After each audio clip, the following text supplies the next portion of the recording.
Welcome to யாவரும் கேளீர். நான் உங்க பத்ரி பேசுறேன். ஏர்லி மார்னிங் இன்னைக்கு நான் நிக்கில் முருகன் அவர்களுடைய போஸ்ட் பார்த்தேன். இன்ஸ்டாகிராமில் பார்த்தா ஏவிஎம் சரவணன் அவர்கள் காலமானார் அப்படிங்கிற ஒரு தகவல் அதன் மூலமாக தெரிஞ்சு கொள்ள முடிஞ்சது.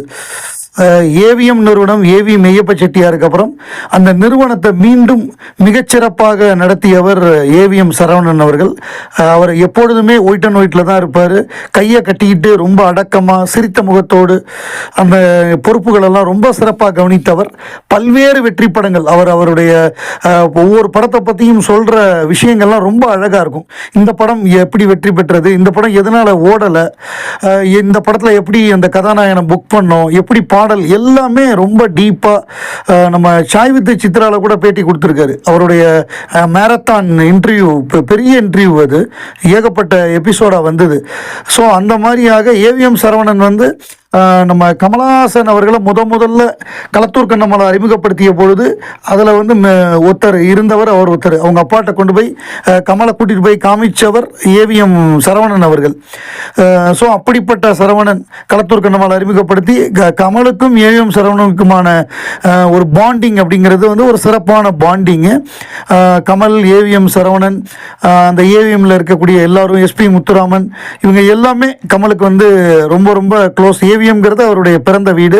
கமலை பற்றி ஏவிஎம் சரவணன் சொல்லும் பொழுது இந்தியாவிலேயே கமல் மாதிரி ஆக்டர் அண்ட் டெக்னீஷியன் யாருமே கிடையாது அப்படின்னு சொல்லுவார். ஸோ அவரது மறைவிற்கு நம்முடைய ஆழ்ந்த இரங்கல்களை தெரிவித்துக் கொள்கிறோம். பராசக்தி, சிவகார்த்திகேயன் நடித்திருக்கக்கூடிய திரைப்படம் பராசக்தி. சுதா கொங்கரா இயக்கியிருக்கிற படம். இந்த படம் 1960களில் நடந்த மொழி போர், அதாவது ஹிந்தி மொழி திணிப்புக்கு எதிராக நடத்தப்பட்ட அந்த போராட்டம், அண்ணாமலை யூனிவர்சிட்டி அந்த காலகட்டங்களில் மொழி போர், திமுக மிகப்பெரிய அளவில் அதை கையில் எடுத்து அந்த போராட்டத்தை நடத்தி ஆட்சி மாற்றத்துக்கே ஒரு காரணமாக இருந்தது. அதாவது ஆட்சி மாற்றத்துக்கு பல காரணங்கள். அந்த காலகட்டத்தில் ஏற்பட்ட உணவு பஞ்சம், மிகப்பெரிய உணவு பஞ்சம் இருந்தது. காங்கிரஸ் காலகட்டம், பக்தவச்சலம் இப்போ முதல்வராக இருந்தார். அப்போ ஏற்பட்ட உணவு பஞ்சம் நம்பர் 1. நம்பர் 2, அறிஞர் அண்ணா அவர்கள் ஏற்படுத்திய வானவில் கூட்டணி, அதாவது ரெயின்போ அலையன்ஸ்னு சொல்லுவாங்க. ரெயின்போ அலையன்ஸ்னா எல்லா கட்சியும், அதாவது ராஜாஜி ஆரம்பித்து கருத்து வேறுபாடு இருந்தாலும் எல்லா கட்சியும் ஒரே குடையில் கொண்டு வர்றது. ஸோ அப்படி கொண்டு வந்தார் அறிஞர் அண்ணா. அதுக்கப்புறமாக மிக முக்கியமாக அந்த இந்தி எதிர்ப்பு போராட்டம், மொழிப்போர் போராட்டம். அதுக்கப்புறம் புரட்சி தலைவர் எம்ஜிஆர் அவர்களை எம்ஆர் ராதா சுட்டது. இது எல்லாம் சேர்ந்து தான் 1967 ஆட்சி மாற்றத்துக்கே காரணமாக இருந்தது. ஸோ அப்படிப்பட்ட அந்த மொழி போர், அந்த படத்துடைய ஆடியோ அண்ட் ட்ரெய்லர் லான்ச் நடக்க போகுது. அதுக்கு அது பொங்கல் ரிலீஸ். அந்த படம் 9ஆம் தேதி, பொங்கலுக்குன்னா 9ஆம் தேதி ரிலீஸு. சாரி, ஜனவரி 9 இது ஜனநாயகன், ஜனவரி 14 இந்த படம் ரிலீஸு. அந்த படத்துக்கான ஆடியோ ட்ரெய்லர் லான்ச்சு அது ஜனவரி 4 நடக்குதுங்கிறாங்க.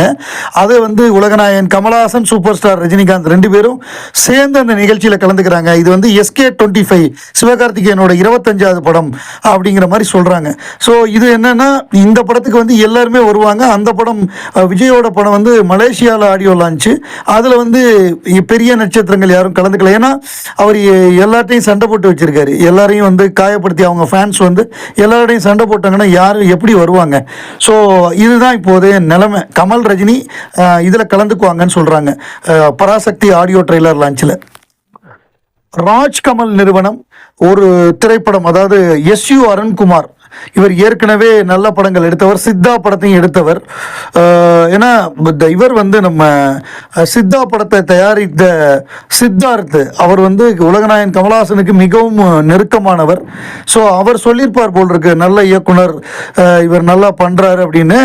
ராஜ்கமலில் ஒரு வாய்ப்பு கொடுத்துருக்காங்க. முதல்ல என்ன நம்ம நினச்சோன்னா, ராஜ்கமலில் அவர் எடுக்கிற படம் உலகநாயகன் கமலஹாசன் கதை நடிக்கிற படம்னு நினச்சோம். பட் கமல் அவருடைய பணிகள் ரொம்ப ரொம்ப ராஜ்யசபா பணிகள் இருக்கு, கட்சி பணிகள் இருக்கு. இப்போ எலெக்ஷன் வேற வரப்போது, அரவுண்ட் த கார்னர் பிரச்சாரம் ஆரம்பிச்சிடும். அவர் முழு மூச்சா அதில் இறங்கிடுவார். அப்படி இருக்கும்பொழுது ஒரு படம் தான் அவரால் இப்போதைக்கு பண்ண முடியும். ஸோ அப்புறம் தான் தெரிஞ்சது அந்த படம் விஜய் சேதுபதி நடிக்க போறாரு. விஜய் சேதுபதிக்காக தான் அவங்க கதை பண்ணிக்கிட்டு இருக்காங்கிறது தெரிஞ்சது. ஏற்கனவே அவர் நம்முடைய ராஜ்கமலில் விக்ரம் படத்தில் வில்லனா நடிச்சிருந்தாரு.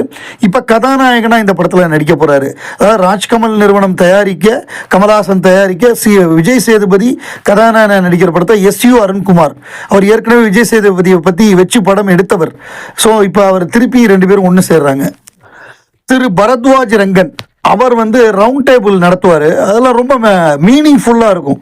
அந்த டேரக்டர்ஸை கூப்பிட்டு வச்சு அவர் கேட்குற கேள்வியெல்லாம் ரொம்ப எஜுகேட்டிவாக அந்த டேரக்டர்ஸ்க்கு மட்டும் இல்லாமல் அதை பார்க்குறவங்களுக்கும் நமக்குமே ஒரு நல்ல இன்ட்ரெஸ்டிங்காக இருக்கும். சில விஷயங்களை நம்ம தெரிஞ்சுக்கிற மாதிரி இருக்கும்.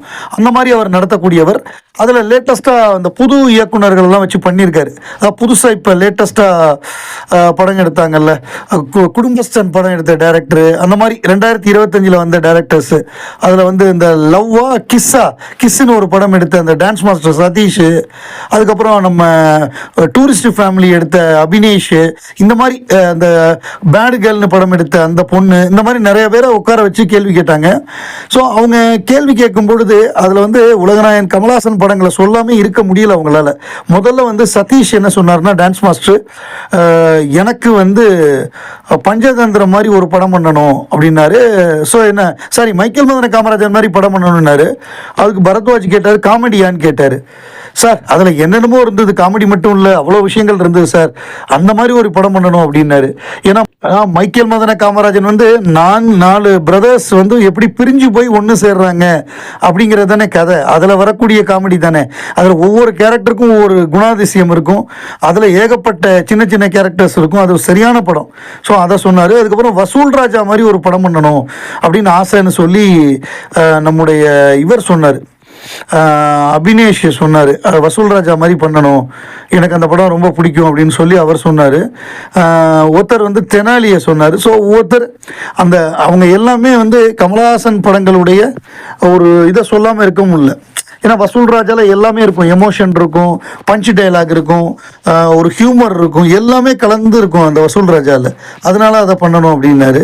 ஸோ இந்த மாதிரி இவங்க சொல்கிறது எல்லாமே ஒரு பெரும்பாலானவர்கள் கமலஹாசன் படங்களை தான் மேற்கோள் காட்டுறாங்க. ஸோ அதுதான் அதில் நமக்கு மகிழ்ச்சியான விஷயமா இருந்தது. வாட் அபவுட் இந்தியன் 3 ஃபுட்டேஜ் அப்படின்னு ஒரு ஆர்டிக்கிள் படித்தேன்.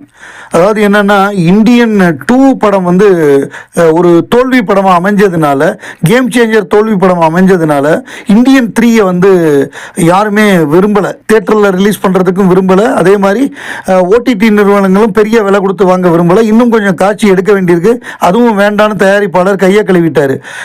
ஸோ இப்போ ஷங்கருடைய 2 படங்கள் தோல்வினால் ஏற்பட்ட பிரச்சனை இது. ஷங்கரும் அதை விட்டுட்டு வேல்பாரிக்கு போயிட்டாரு. ஸோ இப்போ இந்தியன் 3 அப்படிங்கிறது வந்து ஷெல்வ்டு அப்படின்னு சொல்கிறாங்க. இப்போ உள்ள நிலைமையில் எடுத்த வரைய வாட் எவர் எடுத்திருக்காங்களோ, ஏன்னா 80% எடுத்தாச்சு இந்தியன் 2 அப்போவே. அதாவது கமலஹாசன் என்ன ட்ரை பண்ணார்னா, இந்தியன் 2 மட்டும் போதும், இந்தியன் 3 வேண்டான்னு வாதாடினார். ஆனால் இப்போ பொருளாதார காரணங்களுக்காக 2ஆக பிரித்தாங்க. இந்தியன் ஒரு பார்ட்டை இந்தியன் 2ஆகவும் 3ஆகவும் பிரித்தாங்க. அதுதான் இந்த படத்துடைய தோல்விக்கு காரணம் அப்படின்னு நான் நினைக்கிறேன். அது ஒரே பார்ட்டாக வந்திருந்தால் யங் கமல் ஓல்டு கமல் ரெண்டையுமே நம்ம ஒரே படத்தில் பார்த்துருக்கலாம். இந்தியனில் பார்த்த மாதிரி சந்துருவையும் பார்த்துருக்கலாம், சேனாதிபதியும் பார்த்துருக்கலாம். ஸோ அந்த மாதிரி இதில் பார்த்துருக்கலாம். பட் அதை விட்டுருவோம், அதெல்லாம் நடந்து முடிஞ்ச கதை. இப்போ என்னென்னா, இதை வந்து டைரெக்டாக ஓடிடியில் ரிலீஸ் பண்ணி அதாவது பேப்பர் வியூ அந்த மாதிரி ஒரு பார்க்குற வியூவுக்கு ஏற்ற மாதிரி பணம் வாங்கிக்கிற மாதிரியான ஒரு ஏற்பாடு பண்ணால் அதுக்கு தான் முண்டே தவிர இதை விலை கொடுத்து ஓடிடி யாரும் வாங்குறதுக்கு தயாராக இல்லை. தேட்டர்லையும் ரிலீஸ் பண்ணுற முடியாது. அப்படிங்கிறப்ப ஒன்லி பாசிபிள் இந்தியன் 3 பொறுத்தவரைய பேப்பர் வியூவில் ஓடிடியில் எடுத்தவரைய அதை ரிலீஸ் பண்ணலாம் அப்படிங்கிற மாதிரி அந்த ஆர்டிக்கிளில் எழுதியிருக்காங்க. அதுக்கு வாய்ப்பு இருக்கிறதா எனக்கு தெரியலை. இது வரவே வராது, அவ்வளோதான். இது ஷெல்வ்டு.